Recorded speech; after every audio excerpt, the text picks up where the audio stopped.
Hi dears, welcome back to my channel. അപ്പോൾ ഇന്ന് ഞാൻ വന്നിട്ടുള്ളത് വളരെ യൂസ്ഫുൾ ആയിട്ടുള്ള നല്ല നല്ല ടിപ്സ് ആൻഡ് ട്രിക്സ് ഒക്കെ കളക്ട് ചെയ്തിട്ട് തന്നെയാണ്.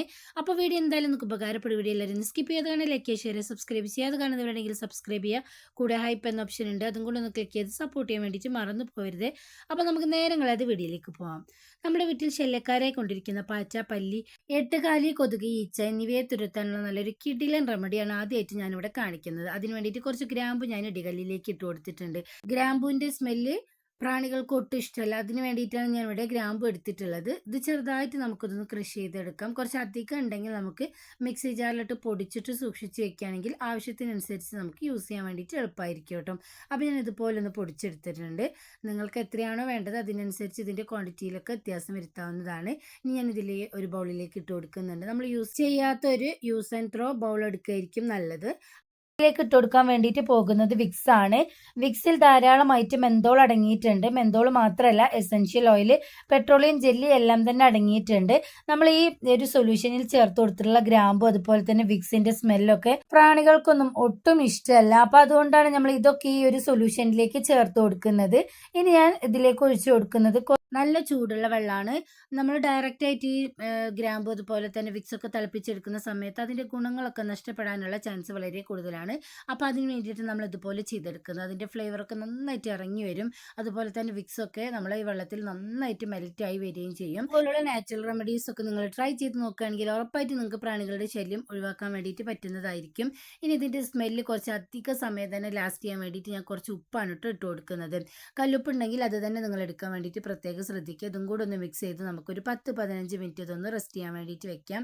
ഇതിൻ്റെ ആ ഫ്ലേവറൊക്കെ നന്നായിട്ട് ഇറങ്ങി വന്ന് എല്ലാം ഒന്ന് സെറ്റായി വരാൻ വേണ്ടിയിട്ടാണ് ഇതുപോലെ ചെയ്തെടുക്കുന്നത്.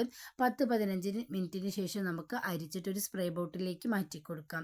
എന്നിട്ട് സ്ഥിരമായിട്ട് പാറ്റ, പല്ലി, കൊതുക്, ഈച്ച, എട്ടുകാലിയൊക്കെ വരുന്ന സ്ഥലങ്ങളിൽ നമുക്ക് സ്പ്രേ ചെയ്ത് കൊടുക്കുകയാണെങ്കിൽ ഇതിൻ്റെ സ്മെല്ലിന് പിന്നെ ആ പരിസരത്തേക്കൊന്നും അവകളൊന്നും വരില്ല കേട്ടോ.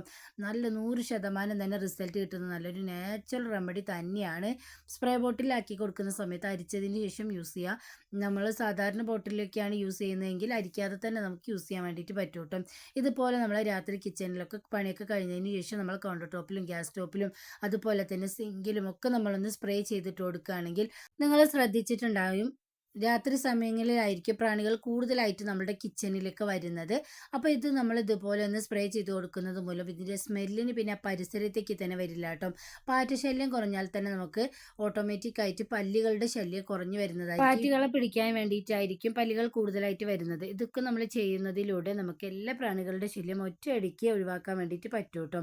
പല്ലികൾ സ്ഥിരമായിട്ട് ഒളിഞ്ഞിരിക്കുന്ന സ്ഥലം ഇതുപോലുള്ള കർട്ടന്, അതുപോലെ തന്നെ നമ്മളുടെ കട്ടിലിൻ്റെ അടിയിൽ, ജനലിൻ്റെ ബാക്ക് സൈഡിൽ ഒക്കെ തന്നെ ആയിരിക്കും അല്ലേ. അതുപോലെ തന്നെ നമ്മൾ അലമാരയുടെ, ഫ്രിഡ്ജിൻ്റെ ബാക്ക് സൈഡിലൊക്കെ ആയിരിക്കും. അങ്ങനെ നിങ്ങൾക്ക് എവിടെയാണോ സ്ഥിരമായിട്ട് പല്ലികളൊക്കെ കാണുന്നത് ആ സ്ഥലങ്ങളിലൊക്കെ നമുക്കിതുപോലെ സ്പ്രേ ചെയ്തിട്ട് കൊടുക്കാം. ഒരാഴ്ച വരെയൊക്കെ ഇതിൻ്റെ ഒരു എഫക്റ്റ് നന്നായിട്ട് ഉണ്ടാവും കേട്ടോ. 100% തന്നെ യാതൊരു കെമിക്കൽസും ഇല്ലാത്തതുകൊണ്ട് തന്നെ നമുക്ക് കുഞ്ഞു മക്കൾ, പ്രായമായവരും ഒക്കെ ഉള്ള സ്ഥലത്ത് നമുക്കിത് യൂസ് ചെയ്യാൻ വേണ്ടിയിട്ട് എളുപ്പമായിരിക്കും കേട്ടോ. അപ്പോൾ എല്ലാവരും ഈ ഒരു നാച്ചുറൽ ആയിട്ടുള്ള ടിപ്സ് ഒന്ന് ട്രൈ ചെയ്ത് നോക്കണം. ഇതുപോലുള്ള ബോക്സ് പോലുള്ള കട്ടിലിൻ്റെ അടിയിലൊക്കെ നിങ്ങൾ ശ്രദ്ധിച്ചിട്ടുണ്ടാകും, എപ്പോഴും ചെലന്തി വല കെട്ടിയിരിക്കും. അപ്പോൾ അങ്ങനെയുള്ള സ്ഥലങ്ങളിലൊക്കെ നമ്മൾ ഇതുപോലെ ഒന്ന് സ്പ്രേ ചെയ്ത് കൊടുക്കുന്നതിലൂടെ നമുക്ക് അതും ഒഴിവാക്കാൻ വേണ്ടിയിട്ട് പറ്റുന്നതാണ്. ഈ ഒരു സൊല്യൂഷനിൽ 100% തന്നെ നമുക്ക് എഫക്റ്റീവ് ആയിട്ടുള്ള റിസൾട്ട് തരുമെന്ന കാര്യത്തിൽ യാതൊരു സംശയമില്ല. വീട്ടിലുള്ള ഇൻഗ്രീഡിയൻസ് വെച്ച് തന്നെ നമുക്ക് വളരെ ചിലവ് കുറഞ്ഞ രീതിയിൽ ചെയ്തെടുക്കാൻ വേണ്ടിയിട്ട് പറ്റുന്നതാണ്. നമ്മൾ വീടിൻ്റെ ഉള്ളിൽ അലങ്കാരത്തിന് വേണ്ടിയിട്ട് ഇൻഡോർ പ്ലാന്റ്സ് ഒക്കെ വെക്കാറുണ്ട്. അത് നമ്മൾ ഇടയ്ക്കിടയ്ക്ക് വെള്ളം മാറ്റി കൊടുക്കണം, അല്ലെങ്കിൽ അതിലും കൊതുകുകൾ വന്നിരുന്ന് മുട്ടയിട്ട് വിരിയാനുള്ള ചാൻസ് വളരെ കൂടുതലാണ് കേട്ടോ. അപ്പോൾ അങ്ങനെയുള്ള സ്ഥലങ്ങളിൽ നമുക്ക് നന്നായിട്ട് ഈ ഒരു സ്പ്രേ ചെയ്ത് കൊടുക്കുകയാണെങ്കിൽ ശല്യം നമുക്ക് ഒഴിവാക്കാൻ വേണ്ടിയിട്ട് പറ്റുന്നതാണ്. അപ്പോൾ എല്ലാവരും ഈ ഒരു നാച്ചുറൽ ആയിട്ടുള്ള റെമഡി ഒന്ന് ട്രൈ ചെയ്ത് നോക്കിയിട്ട് നിങ്ങൾക്ക് എങ്ങനെയാണ് റിസൾട്ട് കിട്ടിയോ ഇല്ലയോ എന്ന് ഫീഡ്ബാക്സ് ആയിട്ട് അറിയിക്കാൻ വേണ്ടിയിട്ട് മറന്നു പോരുത്. പിന്നെ ഒരു കാര്യം നിങ്ങൾ പ്രത്യേകം ശ്രദ്ധിക്കുക, നിങ്ങൾ കെമിക്കൽസ് അടങ്ങിയിട്ടുള്ള സംഭവങ്ങളൊക്കെ യൂസ് ചെയ്യുമ്പോൾ നിങ്ങൾക്ക് ഇൻസ്റ്റൻ്റ് ആയിട്ടുള്ള റിസൾട്ട് കിട്ടും. അതുപോലെ ഇത് പെട്ടെന്നൊരു റിസൾട്ട് കിട്ടണമെന്ന് നിങ്ങൾ പ്രതീക്ഷിക്കരുത്. 2-3 ദിവസമൊക്കെ തുടർച്ചയായിട്ട് യൂസ് ചെയ്യുന്നതിലൂടെ നമുക്ക് എല്ലാ പ്രാണിശല്യം ഒഴിവാക്കാൻ വേണ്ടിയിട്ട് പറ്റും കേട്ടോ. ഞാൻ ഇതുപോലെ കുറച്ച് വാഷ് ബേസിലും ഒന്നാക്കി കൊടുക്കുന്നുണ്ട്. ഇതിലൂടെ വരുന്ന പ്രാണികൾക്കും അതുപോലെ തന്നെ ബാഡ് സ്മെൽ ഒഴിവാക്കാനും വളരെ നല്ലതായിരിക്കും. എല്ലാവരും ഒന്ന് ട്രൈ ചെയ്ത് നോക്കണേ. അടുത്തതായിട്ട് കൂർക്ക വെച്ചിട്ടുള്ള നല്ലൊരു കിടിലൻ റെസിപ്പിയാണ് കേട്ടോ. അപ്പോൾ അതിന് വേണ്ടിയിട്ട് ചിക്കൻ ഞാൻ നന്നായിട്ടൊന്ന് കഴുകി വൃത്തിയാക്കി എടുത്തതിന് ശേഷം അതിലേക്ക് മഞ്ഞൾപ്പൊടി, മുളക് പൊടി, ഉപ്പ്, കുരുമുളക് പൊടിയും കൂടെ ചേർത്ത് കൊടുത്തിട്ട് നന്നായിട്ടൊന്ന് മിക്സ് ആക്കി കൊടുക്കാം. കൂർക്ക ഒരു പ്രാവശ്യമെങ്കിലും ഈ രീതിയിലൊന്ന് ട്രൈ ചെയ്ത് നോക്കുക കേട്ടോ. ഒടുക്കത്തെ ടേസ്റ്റാണ്. അപ്പോൾ ഞാൻ അതിന് വേണ്ടിയിട്ട് കൂർക്ക തലേ ദിവസം തന്നെ നന്നായിട്ടൊന്ന് കഴുകി വൃത്തിയാക്കി ഫ്രിഡ്ജിൽ വെച്ചതായിരുന്നു. നിങ്ങൾ ശ്രദ്ധിച്ചിട്ടുണ്ടാകും കൂർക്കയൊക്കെ ക്ലീൻ ചെയ്യുന്ന സമയത്ത് നമ്മൾ ക്ലീൻ ചെയ്ത് കുറച്ച് സമയം കഴിഞ്ഞാൽ തന്നെ അതിൻ്റെ കളറിലൊക്കെ നന്നായിട്ട് ചേഞ്ചസ് വരുമല്ലേ. അത് വരാതിരിക്കാൻ വേണ്ടിയിട്ട് നമ്മൾ ഫ്രിഡ്ജിൽ സൂക്ഷിച്ച് വെക്കുന്ന സമയത്ത് കുറച്ച് വെള്ളം ഒഴിച്ചിട്ട് ഇതുപോലെ ഒന്ന് സ്റ്റോർ ചെയ്ത് വെക്കുകയാണെങ്കിൽ എത്ര ദിവസം വെച്ചാലും അതിൻ്റെ കളറൊന്നും യാതൊരു വ്യത്യാസവും വരുന്നതല്ല. അതുപോലെ തന്നെ ഒറ്റയടിക്ക് എങ്ങനെ കൂർക്ക നമുക്ക് ക്ലീൻ ചെയ്തെടുക്കാം എന്നുള്ള കിഡിലൻ ടിപ്പൊക്കെ ഞാൻ ഓൾറെഡി പോസ്റ്റ് ചെയ്തിട്ടുണ്ട്. അപ്പോൾ അതെല്ലാവരും ഒന്ന് കണ്ടു നോക്കുക. നിങ്ങൾക്ക് എന്തായാലും ഉപകാരപ്പെടുന്നത് തന്നെയായിരിക്കും. അപ്പോൾ ഞാനിപ്പോൾ കറി ഉണ്ടാക്കി എടുക്കുന്നത് മൺചട്ടിയിലാണ്. അടിപൊളി ടേസ്റ്റ് ആയിരിക്കും. മൺചട്ടി ഉണ്ടെങ്കിൽ അത് തന്നെ എടുക്കാൻ വേണ്ടിയിട്ട് നോക്കുക കേട്ടോ. അപ്പോൾ ചട്ടി ചൂടായതിന് ശേഷം വെളിച്ചെണ്ണ ഒഴിച്ചു കൊടുത്ത് ഞാൻ ഒരു സവാളയാണ് ഇട്ട് കൊടുത്തിട്ടുള്ളത്. ഏകദേശം ഒരു വലിയ സവാളയാണ് ഞാനിവിടെ എടുത്തിട്ടുള്ളത്. നിങ്ങൾക്ക് ഇതിന് പകരമായിട്ട് ടൈം ഉണ്ടെങ്കിൽ കുറച്ച് ചെറിയുള്ളി അരിഞ്ഞിട്ട് കൊടുക്കുകയാണെങ്കിൽ അടിപൊളി ടേസ്റ്റ് തന്നെയായിരിക്കും കേട്ടോ. ഞാനിപ്പോൾ വലിയ ഉള്ളിയാണ് ചേർത്ത് കൊടുത്തിട്ടുള്ളത്. പെട്ടെന്നൊന്ന് സോട്ടായി കിട്ടാൻ വേണ്ടിയിട്ട് ഞാൻ കുറച്ച് ഉപ്പിട്ട് കൊടുത്തിട്ടുണ്ട്. ഇഞ്ചി വെളുത്തുള്ളി ചതച്ചതാണ് കേട്ടോ ഇപ്പം ഞാൻ ചേർത്ത് കൊടുക്കുന്നത്. അല്ലാണ്ട് അങ്ങ് പേസ്റ്റ് ആക്കി ഇട്ട് കൊടുക്കണ്ട. ജസ്റ്റ് ഒന്ന് ചതച്ചതിന് ശേഷം ഇട്ട് കൊടുക്കാം.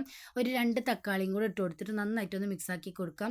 ഇനി നമുക്കിതിലേക്ക് ആവശ്യമായിട്ടുള്ള മസാലകൾ ഇട്ട് കൊടുക്കാം. മഞ്ഞൾപ്പൊടി, മുളക് പൊടി, ഗരം മസാല, ബിരിയാണി മസാല, അതുപോലെ തന്നെ കുറച്ച് മുളക് പൊടിയും കൂടി ഇട്ട് കൊടുക്കുന്നുണ്ട്. എന്നിട്ട് നമ്മൾ നേരത്തെ മിക്സാക്കി വെച്ചിട്ടുണ്ടായിരുന്ന ചിക്കൻ ഇട്ട് കൊടുക്കുന്നുണ്ട് കേട്ടോ. ഇപ്പം ഞാൻ ഇട്ട് കൊടുത്തത് ചെറിയുള്ളി ചതച്ചതായിരുന്നു. അപ്പോൾ ഈ സമയത്ത് ചേർത്ത് കൊടുക്കാം, അല്ലെങ്കിൽ നമ്മൾ ഉള്ളി വഴറ്റുന്ന സമയത്ത് ചേർത്ത് കൊടുത്താലും മതിയാവും. ഞാനിപ്പോൾ ഇതുപോലെയാണ് കേട്ടോ ചേർത്ത് കൊടുക്കുന്നത്. ഇനി ഞാൻ ഇതിലേക്ക് കൂർക്കൽ ഇട്ട് കൊടുക്കുന്നുണ്ട്. എന്നിട്ട് മല്ലിച്ചപ്പും കരിവേപ്പിലയും കൂടി ഇട്ട് കൊടുത്തിട്ട് നന്നായിട്ടൊന്ന് മിക്സ് ആക്കിയിട്ട് ആവശ്യത്തിന് വെള്ളം ഒഴിച്ചിട്ട് നമുക്കൊന്ന് വേവിച്ചെടുക്കാം.